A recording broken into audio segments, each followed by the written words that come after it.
Way back in 2002, the game Mafia was released on PC to critical acclaim. It was compared to Grand Theft Auto 3, and rightfully so. Since then, the series has gone somewhat under the radar. While both Mafia 2 and Mafia 3 were good games, they often got lost in the pasta sauce when standing next to the Grand Theft Autos of the world. Not to have the series be left in the past, Hangar 13 has remastered the original Mafia, dubbing it Mafia Definitive Edition. The remaster is a beautiful recreation of the original game, filled with beautiful environments and incredible acting. It just breaks my heart to see the game lacking in both polish and additional content.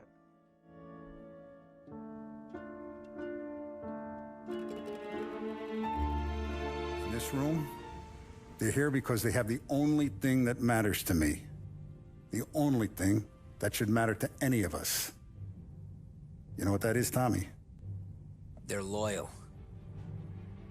That's right. The story of Mafia begins with our main character, Tommy Angelo, talking to a detective about the Salieri crime family. While talking to the detective, Tommy details the story of his rise to power within Salieri's family. His story starts with him being a poor taxi driver during the Great Depression, but Tommy then falls into some bad luck as two members of Salieri's gang hold him at gunpoint to drive. It is here that Tommy slowly gets entangled with the Salieri family, becoming a member of the family and assisting in crimes across the city. Without spoiling anything, the story here is fantastic and filled with a ton of twists and turns. Not to mention the acting here is comparable to any major Mafia movie. While some characters shine over others, each character made their own impact on the story. This acting is especially highlighted in both Paulie and Sam, the two that first held Tommy at gunpoint.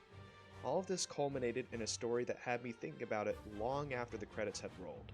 The story of Mafia is broken down into missions across the city of Lost Haven in the 1930s. These missions, while mostly exceptional, are extremely linear and story-based. It makes for a package that I would describe as the most linear open-world game I have ever played.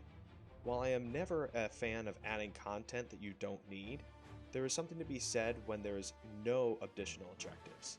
Of course, you can play free play and find all the hidden cars, but there is little incentive to do so. While this might be fine in 2002, I would have loved to see additional stories inside of Lost Haven for this remaster.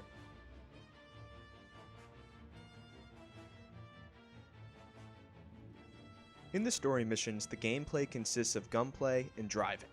Driving here is slick and controls beautifully as you drive down the streets going to your next objective. In addition, each car handles a little differently, making it fun to experiment with bikes, trucks, and Ford Model T lookalikes.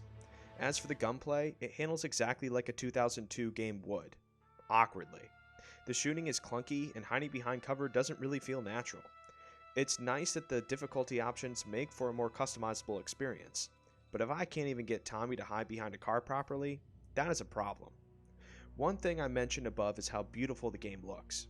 The new facial capture animations for the characters really help bring the story to life. However, even with all these cosmetic fixes, there are a fair amount of bugs and areas that need polish. While none of these bugs are game-breaking, looking at you Bethesda, it was annoying to consistently see them throughout the game. This includes a very noticeable draw distance, certain buildings not rendering at all, sound just randomly cutting out, and Tommy getting stuck in a wall multiple occasions. It makes for an experience that made me wish they had left this game in the oven a bit longer.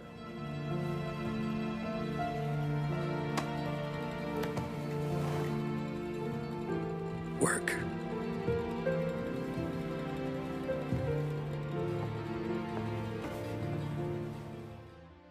Mafia Definitive Edition is a beautiful looking remaster, with a story that is up to par with any major Mafia movie. Even after my journey had come to a close, I kept thinking of all the characters and even the mantra "family is forever." While the story and strong leaning cast might help this game be exceptional, the lack of polish and the additional content that was lacking helped bring this game back down to earth. Mafia Definitive Edition is still a good game, but until this game receives a much needed patch, you might want to leave it and take the cannoli. Leave the gun. Take the cannoli.